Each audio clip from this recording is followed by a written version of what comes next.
और इस नृत्य नाटिका इस भाव के साथ दीप प्रज्वलन करते हुए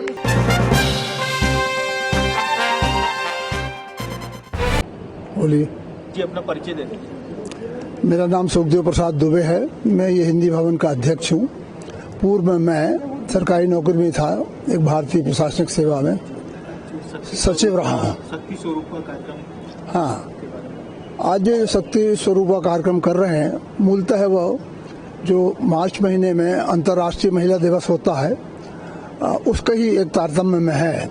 उस दिन नहीं कर पाए क्योंकि शिवरात्रि या कोई दूसरे और कार्यक्रम भी थे, तो फिर जो सुविधाजनक दिन दिखा, इसलिए आज कर रहे हैं। और उसका उद्देश्य आप जानते हैं, अंतर्राष्ट्रीय महिला दिवस है, मतलब महिलाओं की सशक्तिकरण के बारे में है। हमारे अपने देश में तो महिलाओं को शक्ति मानते हैं, लेकिन उस सशक्तिकरण शब्द का उपयोग सब जगह होने लगा है। शक्ति का मतलब समर्थ हो, निर्भर हो, अपनी बात कह सकें, अपनी प्रतिभा का विकास कर सकें। तो हम लोगों ने अपने हिंदी भवन में ही राष्ट्रभाषा प्रचार समिति के अंतर्गत एक महिला प्रकोष्ठ भी अलग से बनाया है, जिसका लगभग मेरे ख्याल से अब तक 100-150 लोग हो गए और बराबर बहुत ही उत्साह के साथ कई कार्यक्रम उन्होंने अभी तक किए हैं और करते रहेंगे। इसका उद्देश्य यही है कि आज आपको शक्ति का एक प्रदर्शन, तो महिलाएं क्या हैं और क्या कर सकती हैं। हाथ पकड़े रहो। मेरा नाम रंजना अरगड़े है।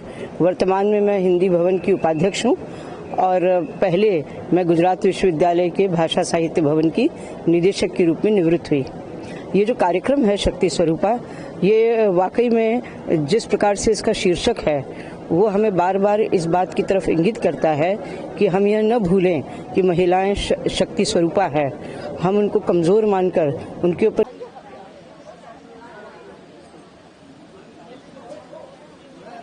किसी तरह का अत्याचार न करें। कई बार बहुत सारी बातें हमें बार बार याद करनी पड़ती है और याद दिलानी पड़ती है। महिला प्रकोष्ठ की तरफ से होने वाला ये कार्यक्रम वाकई में सराहनीय है, प्रशंसनीय है। और हाँ, ये प्रदर्शनी जो लगी है, अगर मैं उसको देखूं तो वाकई में कितनी विभिन्न प्रकार से आप देखिए कि महिलाओं के जीवन में जो वैविध्य है, वो वैविध्य आपको इस प्रदर्शनी में दिखाई पड़ता है, कथ्य के स्तर पर और प्रस्तुति के स्तर पर।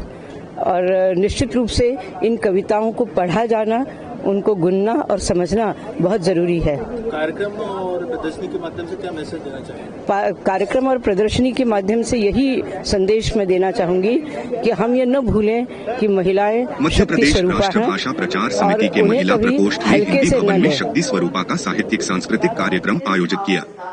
इस कार्यक्रम को अंतर्राष्ट्रीय महिला दिवस पर मनाया गया और उसमें दीप प्रज्वलन के साथ सरस्वती वंदना की गई। समिति के अध्यक्ष सुखदेव प्रसाद दुबे ने इस कार्यक्रम में शक्ति स्वरूपा की परिकल्पना को साझा किया। शिवनंदिनी दुबे ने सत्यम शिवम सुंदरम गीत प्रस्तुत किया। कार्यक्रम की मुख्य अतिथि राष्ट्रपति पदक से सम्मानित पुलिस आयुक्त श्रद्धा तिवारी ने कहा कि नारियों ने वर्तमान में सभी क्षेत्रों में अपना महत्वपूर्ण योगदान दिया है और उन्हें अवसर प्रदान किया जाना चाहिए। मनुष्य का जीवन महिला के बिना अधूरा है। प्रोत्साहन की आवश्यकता है और हमें कुछ चुनौतियों का सामना करना है ताकि हम अपने काम को अधूरा न छोड़ें। मानसिक और शारीरिक स्वास्थ्य का ध्यान रखना जरूरी है और हमें अपनी कमजोरी को पहचानकर उसे दूर करने का प्रयास करना चाहिए। गुजरात विवि के हिंदी विभाग की पूर्व निदेशक डॉक्टर रंजना अरगड़े ने आवश्यकता के मुताबिक कार्य को समाप्त किया। उन्होंने कहा कि महिलाओं द्वारा प्रस्तुत सांस्कृतिक कार्यक्रम में शक्तिशाली संदेश दिया गया है, जहां महिलाओं ने मधुर संगीत और मां शक्ति के 9 रूपों को नाट्य के माध्यम से प्रस्तुत किया। इसी अवसर पर महिला शक्तियों द्वारा एक प्रदर्शनी भी आयोजित की गई।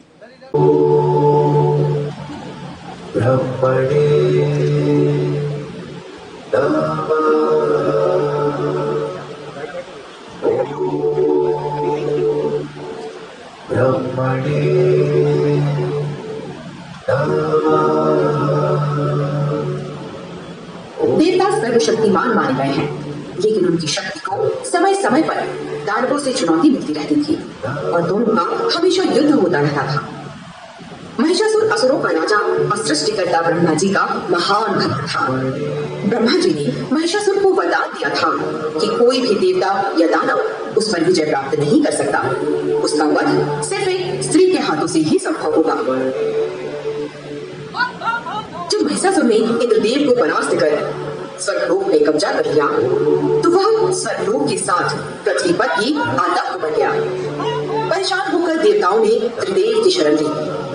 त्रिदेव ने महिषासुर के विनाश के लिए माता दुर्गा का सृजन किया, जिनका स्वरूप कुछ इस प्रकार है।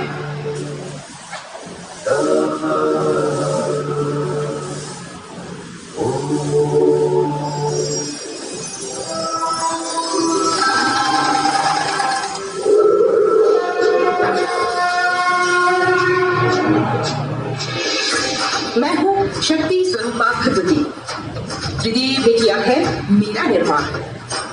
पैरों की उत्पत्ति ब्रह्मा जी ने की, विष्णु जी ने की है भुजाएं प्रदान, शिवदेव ने दिया है मुखमंडल, अग्निदेव ने किया नैनों का निर्माण। मैं हूँ शक्ति स्वरूपा भगवती।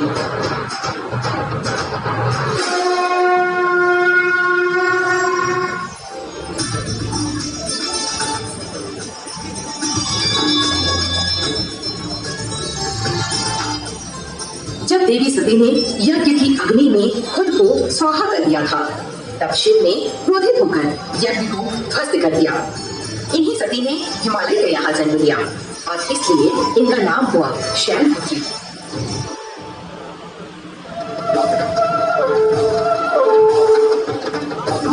देवी ब्रह्मचारिणी साक्षात ब्रह्मा स्वरूपा और तपस्या का मूर्तिमान रूप है। ब्रह्मचारिणी का अर्थ है तप का आचरण करने वाली देवी। देवी माँ के दाहिने हाथ में मंत्र जपने की माला और बाएं हाथ में कमंडल सुशोभित है।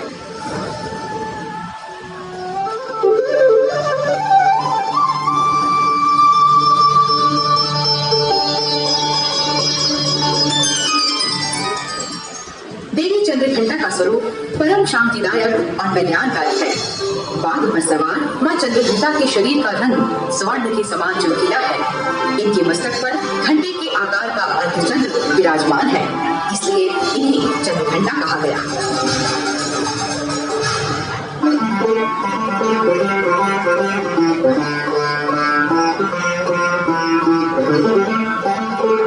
माता कुष्मांडा को अष्टभुजा भी कहा जाता है। कहते हैं जब सृष्टि नहीं थी, चारों तरफ अंधकार ही अंधकार था, कोई जीव जंतु ही नहीं था, तब कुष्मांडा देवी ने अपनी मंद मुस्कान से ब्रह्मांड की रचना की थी। इसी कारण इन्हें कुष्मांडा कहा गया।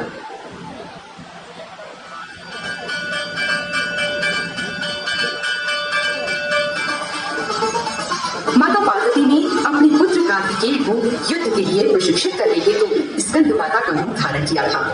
मातृत्व, करुणा और दया की प्रतीक स्कंद माता कमल के आसन पर विराजमान है, इसलिए इन्हें पद्मासना देवी भी कहा जाता है।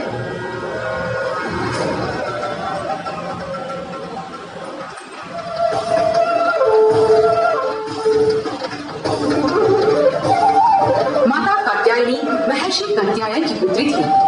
पौराणिक मान्यताओं के अनुसार ब्रज की गोपियों ने भगवान कृष्ण को पति रूप में पाने के लिए इन्हीं का पूजन अर्चन किया था। इससे प्रसन्न होकर इन्होंने सबको अभीष्ट प्राप्ति का वर दिया था। आपको बुद्धिमत्ता और शांति का प्रतीक माना जाता है।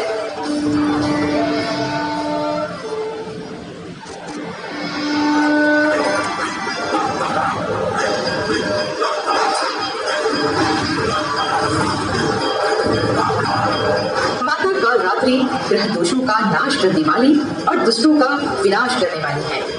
इन्हें शुभम करी भी कहा जाता है। काल रात्रि माँ के 3 नेत्र हैं, जो कि ब्रह्मांड की तरह गोल हैं। उनका ऊपर उठा दाहिना हाथ वर मुद्रा में है और नीचे वाला हाथ अभय मुद्रा में।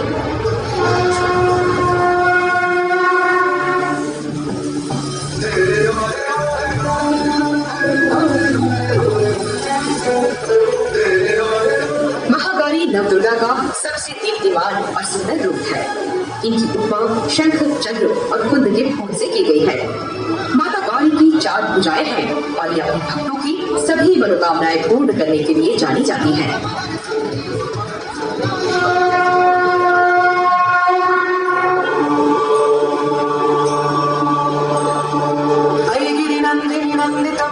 विश्व विनोदिनी नंदनुते गिरिवर विंध्य शिरोधिनी वासिनी विष्णु विलासी चेष्णुते भगवती देशिति कंठ कुटुंब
देखो मैं चाहे घर संभाल का संभाल के और किसी में नाटक का पूरा समय पूरा पूरा कर सकते हैं मेरा अनुभव एक बार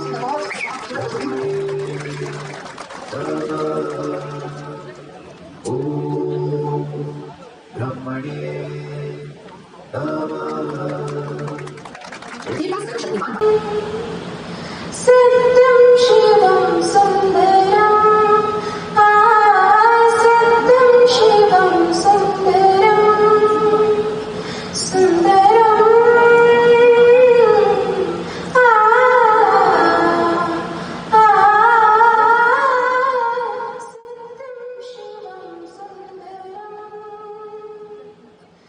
सत्यं शिवं